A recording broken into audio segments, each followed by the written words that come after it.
Hey everyone, Tamaki here. Happy holidays, happy new year, happy 2021.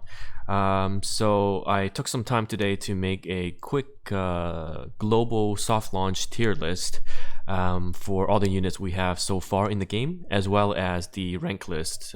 Even though there's not much going on right now, everyone should be at rank 7 because of the EX skill and the bonus stats it provides. So everyone should be at rank 7-5 because we don't have the next map for the weapon. So going over the tier list, I kind of broken it down into the unit's name, the base rarity, the position, which is its relation to other units in terms of who's in front, who's behind, and then the ratings for PvP, which is Arena, Princess Arena, Clan Battle, which we don't have right now, and story PvE. So the story part is just progression, and you can clear story 815 with free units. Someone has done that already on YouTube, and it's quite amazing. You can also use some of the units to cover the weaknesses if they're ranked S or SS to make your story progression a lot easier. So I'll be discussing that in the story PvE. It's also going to include some aspects such as the dungeon bosses, event bosses, which we'll have later on. I'm just going to include that part for now because even though it's soft launch, we still should think relatively ahead. So yeah, let's go over in this video. I'm going to review all the front position units. So these units are the ones colored in red position wise. So these are your frontline units, and starting with Lima, who is a based 1-star rarity unit. So she is, in terms of position wise, going to be the first on your team. However, because of her unique mechanic in Arena, she actually has a delayed entrance. So that does two things. It allows your second position unit to get hit for a bit. So it triggers things like Akino counter, as well as getting TP gain for units such as Ninon if you have Ninon in position 2. And sorry, I forgot to mention, I'll have the link to the Reddit thread as well as this tier list in my description below. So back to Lima. Clan battle wise, she is C. You won't see much play with Lima. Story wise, if you don't have another tank, she can be used, but you have Peco, and you can get Peco to 2-star or 3-star, so she doesn't see much play in PvE. And again, I have some notes here as well regarding the arena entry. So the delay makes the enemies clump up together, which allows Reno or Ninon to hit their AoEs better. Because if you had a tank like Pudding with the normal entry, they're more spread out, so all of your AoEs might only land on the front 4 or the middle 3 units. So moving on, Miyako. So Pudding is fantastic. Pudding ranks SS to me in story and PvE, just because of story is mainly physical, and as well as other PvE modes. So as the premier physical tank, Pudding is definitely one of the best. Also, Pudding has invulnerability as part of her kit, so she can ignore a lot of the mechanics. Looking at her PvP, Pudding at 3-star and above is really good at walling physical comps. Sometimes you can have a stall team, and then Pudding is the last person standing, preventing the enemy from breaking through. So she gets an S from there. Clan battle wise, you might use her as your third team if you really need a tank initially, but she won't see much play. Kuka. So Kuka is the magic version, so magic tank version of Pudding.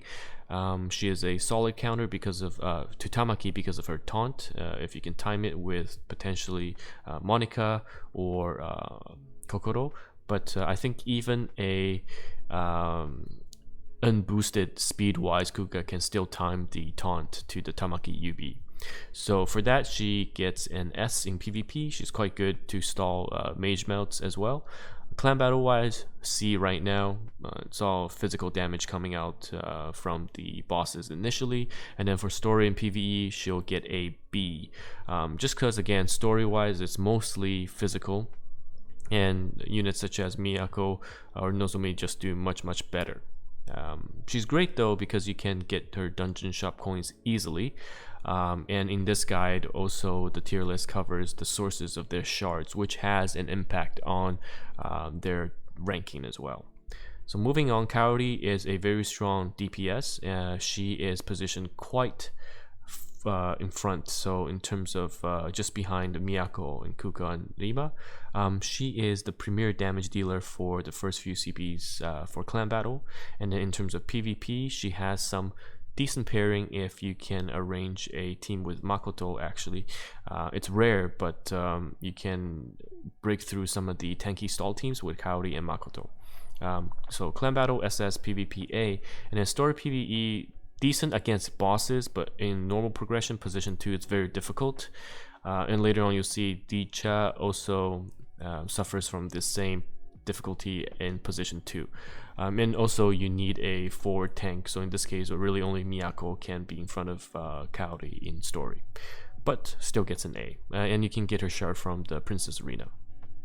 Peco is the free tank that we all get. You can 2-star her and she becomes decent. Of course, someone has posted a video already. You can clear the 815 story with 2-star Peco. So she is a viable free tank that you can use if you don't have any other options.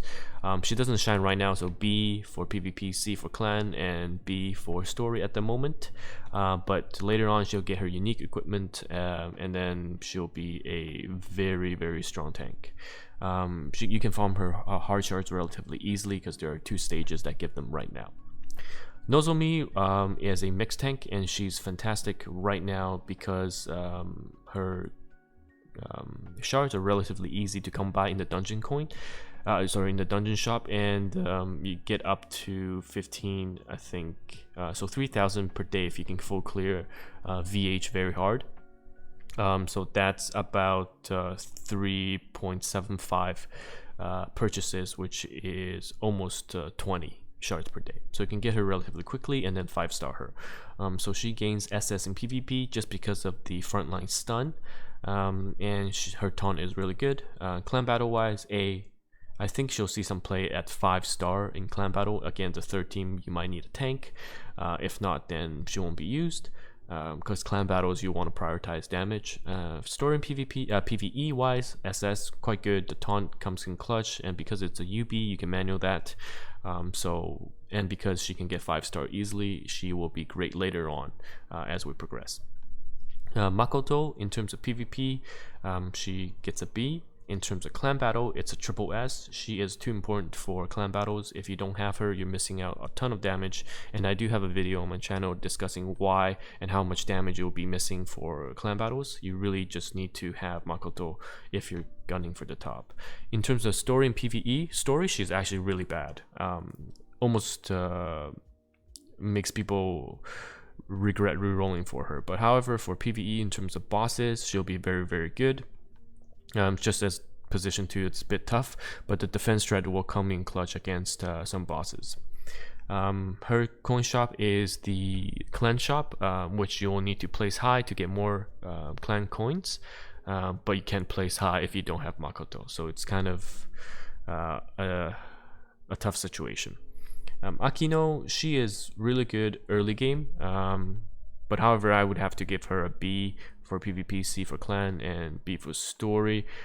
To be honest, personally I would rank her higher than this. It's just because she falls off really, really fast early game once we get more maps opening up. So I just rank her a bit lower than what I think she does right now, because again, this tier list looks at potentially the first patch with the new maps. We're looking at rank 8 equips and the first CB. And her shards you can farm in the hard shards. I think she is the last hard map on release, so if you can get there, then you can, but she falls off really fast. Hiyori is alright. I think I remember using her in the first or the second CB because she had relatively easy shards to farm from Arena Shop. C for PvP, A for clan battle, that's where you'll see her kind of used, and then B for story and PvE. Again, relatively forward in position, not that safe, and she is not going to be doing a lot until unique equips. Misogi is just really bad overall. There's no point talking about her. Tamaki, she is SS in PvP because the Tamaki stall is a very strong arena defense meta aimed to time out enemies. And I can see that right now the global launch has some form of variation between the Monica super aggressive mage melts, Tamaki stalls, and some of the fast TP charge teams like Reno and Ninon. But Tamaki definitely is only going to get better as you farm her shards from the arena. So she'll reach 5-star quite easily, and it becomes a very difficult comp to break. In terms of clan battle, she actually gains an S, just because she will have some uses in bosses where you can steal the TP to prevent or to cause the union burst of the boss to miss time against debuffs. So I remember there was a boss that had an AoE defense down against the front lines of your team, and then the boss would use the UB right after, so it dealt really high damage. But with Tamaki, because of the TP manipulation, the boss would UB after the AoE defense down has expired. So that's a way to utilize Tamaki in clan. Otherwise, she's a B or a A in clan battle. Story PvE wise, she's a C, not really much damage. Yeah. Eriko, right now she is C in PvP, A in clan battle, and C in story and PvE. The only reason why she gets the A in clan battle is because you can start farming her, and at 3 stars she can see some uses. You can get her shards from the hard difficulty maps, and at 3 stars she still deals very explosive damage, especially if you can pair up with some defense shreds. But she needs really high level in stars at 5, and also UE to make her super great. But she's a long-term investment, as I've said in the hard shard guide, so she'll be great later on. Kurumi is really bad. I think someone talked about her, or is it Mifuyu? I can't remember, on Reddit, saying that they're top tier. Kurumi is really good after UE and can be used in a stall team, a more disgusting version than Tamaki stall. But right now it's just she's irrelevant. Djeeta, so she is A for PvP for me right now, S for clan battle. Maybe even the first clan battle she could be SS, depending on what bosses we get. And in story, I initially had it at B, but after reviewing some of the feedback from Reddit regarding Djeeta, because I pushed Hiyori at S, I think Djeeta's good at A as well. I have Djeeta as my main team on my ult account, and she's my position 2, and she does really good damage. It's just that she falls off pretty fast, and you have to farm her shards, which is inaccessible until later on. So units like Suzuna and Shiori out damages her pretty fast. And again, my story PvE covers not just the story progression, but looks at bosses and other components, because story technically everyone can just, I mean, you can even clear with 3 units that you get. So there we go. Ray, so this is the second last in terms of position wise for the front lines.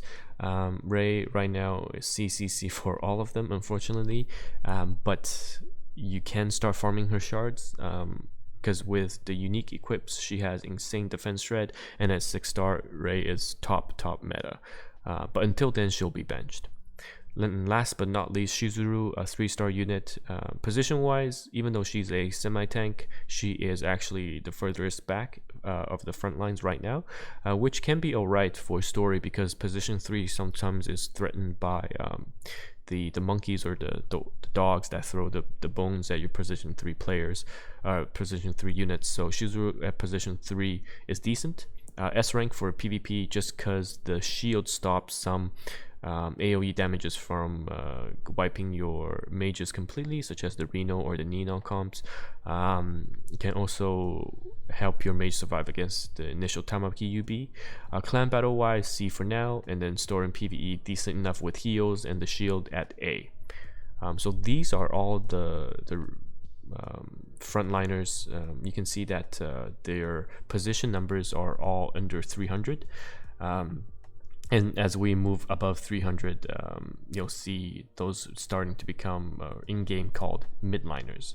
But that's a quick review and the tier list for the frontliners. I'll do the midliners and the back liners in separate videos. And I'll link the tier list and the Reddit post in the description. Feel free to ask any questions as well in the comments.